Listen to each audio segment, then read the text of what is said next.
O dever do advogado é mentir. O dever do advogado é trapacear. O dever do advogado, sobretudo advogado criminal, é o de defender vagabundos.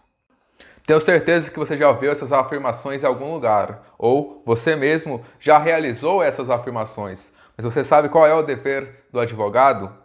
Nada melhor sobre falar sobre o dever do advogado, a função do advogado, os próprios advogados, sobretudo os grandes advogados. E agora irei trazer um dos maiores da história do Brasil, quiçá do mundo, o Rui Barbosa. O Rui Barbosa escreveu uma carta sobre o dever do advogado.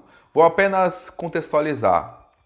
O Evaristo de Moraes, um grande advogado do início do século XX, que antes era um rábula e depois se tornou um advogado, ele escreveu uma carta solicitando um parecer do Rui Barbosa. Isto, pois, se tratava de uma causa criminal impopular em que ele deveria defender uma pessoa que era, no âmbito político, adversária política. Não entrarei em pequenas ninharias políticas e falar sobre o caso, explicar quem matou, quem morreu, porque a resposta do Rui Barbosa é uma resposta que transcende em muito a pequeneza do caso.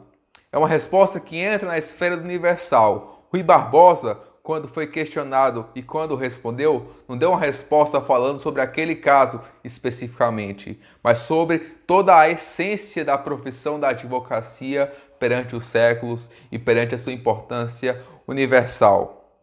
Em primeiro lugar, Rui Barbosa começa dizendo que, frente a uma causa, frente a uma questão que precisa manifestar uma opinião, primeiro ele pensa com a própria cabeça e procura realizar a sua própria opinião atinente ao caso. O que isso quer dizer? Que ele não pensa de acordo com a maioria, que não é porque a maioria diz que fulano é culpado, ou que deve ser feito aquilo, ou aquela outra coisa, que ele pensará de forma igual. Rui Barbosa, ele pensa de acordo com a sua própria cabeça, mesmo que a sua própria cabeça tenha um posicionamento que seja impopular e que pode trazer consequências sociais ou políticas.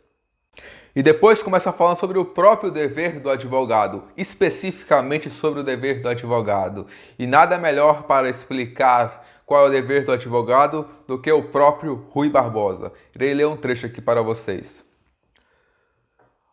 Ora, quando quer e como quer que se cometa um atentado, a ordem legal se manifesta necessariamente por duas exigências, a acusação e a defesa, das quais a segunda, por mais execrando que seja o delito, ou seja, por mais grave que seja o delito, não é menos especial a satisfação da moralidade pública do que a primeira. Isto é, por mais que o delito seja danoso, por mais que a opinião pública esteja contra ele, a defesa não é menos importante do que a acusação, inclusive para a satisfação da própria opinião pública.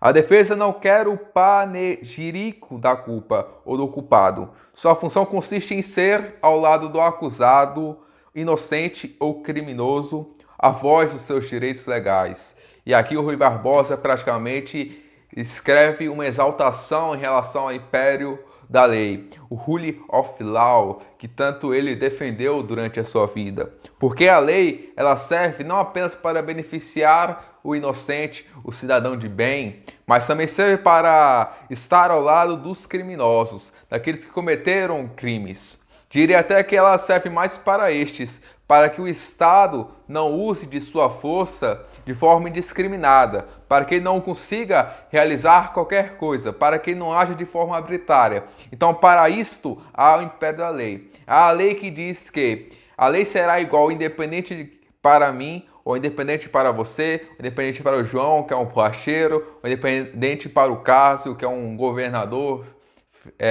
do estado de São Paulo, por exemplo. A lei ela serve e está a serviço de todos nós e o advogado atua dentro de um processo como um defensor da lei. O advogado serve para defender a aplicação da lei, para que não haja uma punição excessiva, para que quando a lei determine que a pena é de 2 a 5 anos, a pena aplicada ao caso não seja de 6, de 7, de 8, para que quando a lei diz que deve haver um juiz imparcial, para que não exista naquele caso concreto um juiz parcial que tem interesse na condenação ou na inocência daquele indivíduo, daquele réu. E ele continua, agora falando diretamente o que eu acabei de expor. Vou ler outro trecho para vocês. Ninguém, por mais bárbaros que sejam seus atos, decai do abrigo da legalidade. Todos se acham sob a proteção das leis, que, para os acusados, assenta na faculdade absoluta de combaterem a acusação, articularem a defesa e exigirem a fidelidade à ordem processual. Esta incumbência, a tradição jurídica das mais antigas civilizações a reservou sempre ao ministério do advogado.